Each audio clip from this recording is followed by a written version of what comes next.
Directed by Alessandro Genovese, the Tearsmith revolves around the all-consuming love of Rigel and Nica. Hatred was the predominant emotion Nica felt toward Rigel initially, but she could not keep him out of her mind. Nica had lost her parents when she was young, and she was sent off to the Sunny Creek orphanage, where she met Rigel.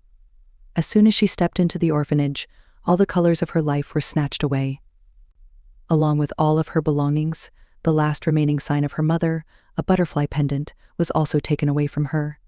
Life at the orphanage was harrowing, and after hoping to be adopted every year, she was finally chosen by a couple.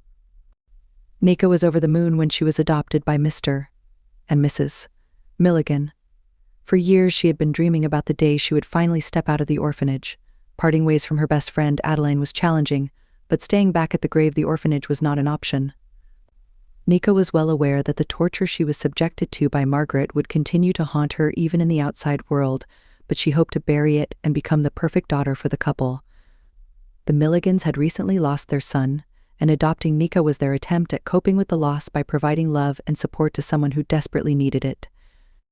While bringing Nica home from the orphanage, they heard Rigel play the piano. They were mesmerized by his talent, and he reminded them of their son Alan, who was also passionate about music. Margaret warned them that the boy was not as easy to deal with, but the couple decided to adopt Rigel as well.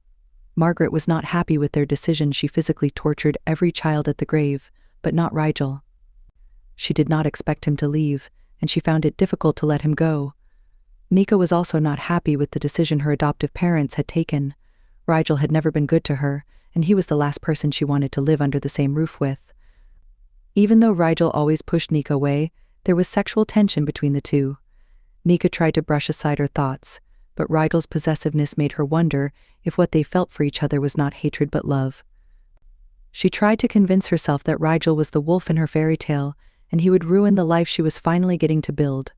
Rigel too tried to distance himself from Nica, but it was not easy. They lived in the same house and crossed paths more often than he would have wanted.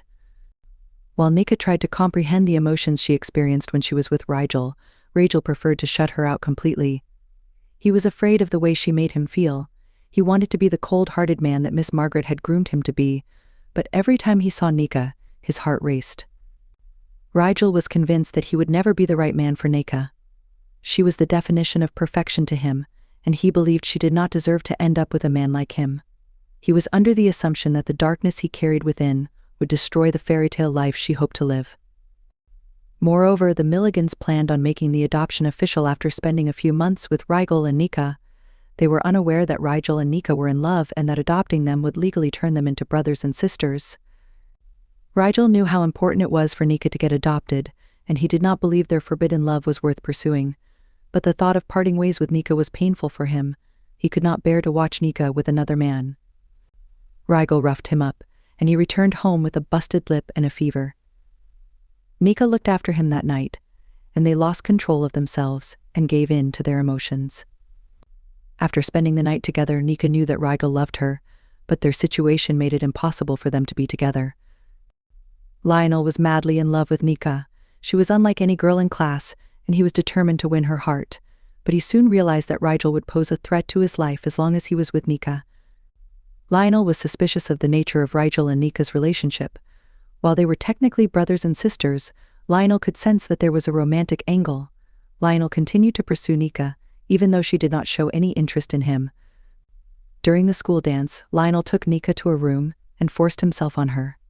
She tried to push him away, but he refused to let go of her. Rigel came to Nica's rescue.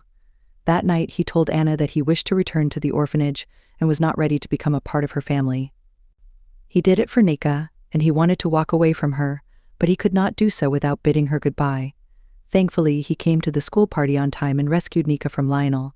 They realized that they could not function without one another, and the two finally kissed. But the magical night came to a tragic end. Lionel was in a vengeful mood, and he chased Rigel and Nica in his car. Afraid of being run over, Rigel and Nica jumped off the bridge. Rigel protected Nica during the fall, and she ended up with minor injuries. But unfortunately, Rigel slipped into a state of coma. Nica was heartbroken and devastated. She wanted to spend all her time with Rigel at the hospital, but Margaret refused to allow her to see him. Since Rigel had expressed that he did not wish to go ahead with the adoption, Miss Margaret was granted the authority to make every decision on Rigel's behalf. Nica realized that she had to take the matter to court and bring justice to Rigel. When Nica woke up in the hospital after the fall, she realized that the person who used to visit her every day in the dark cellar when she was kept locked in by Margaret was Rigel, and not Adeline. It was love at first sight for Rigel, and he had secretly kept the pendant he was forced to snatch on Margaret's order. He had always kept the butterfly pendant close to his heart, because it was his only way of feeling close to Nica. He had risked himself to protect Nica several times without ever letting her know.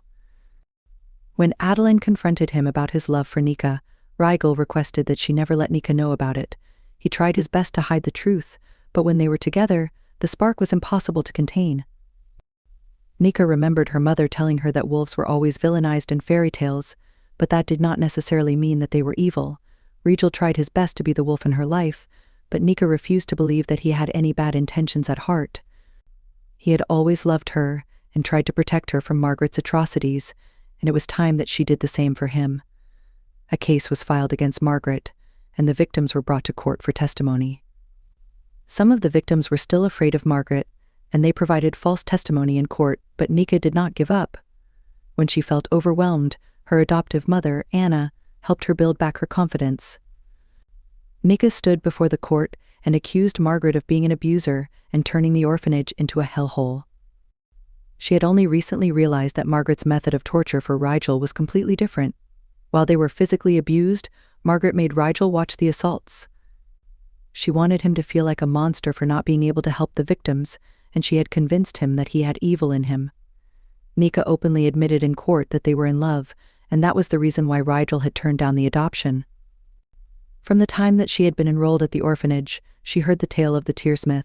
He belonged to a world where people were incapable of crying and lived like empty souls. He was a lonely man whom people visited in the hopes of being able to cry and experience some slight emotion. He used his tears to help those in need cry for the first time. After all these years, Nica realized that Rigel was her Tearsmith. It was only because of him that she overcame the numbness she had learned to live with at the orphanage and experienced a wide range of emotions. To Rigel, Nica was his Tearsmith because it was she who made him realize that he was not a monster and that he was capable of loving and taking care of her. During the Tearsmith's ending, Rigel came out of the coma, and the happily ever after that Nica had always been searching for eventually came to life. Nica realized that even though living at the orphanage had left them broken as individuals, they too were capable and deserving of finding love and experiencing happiness. The final scene of the Tearsmith suggests that Rigel and Nica were living their fairy tale, and their little daughter was a testament to the love they shared.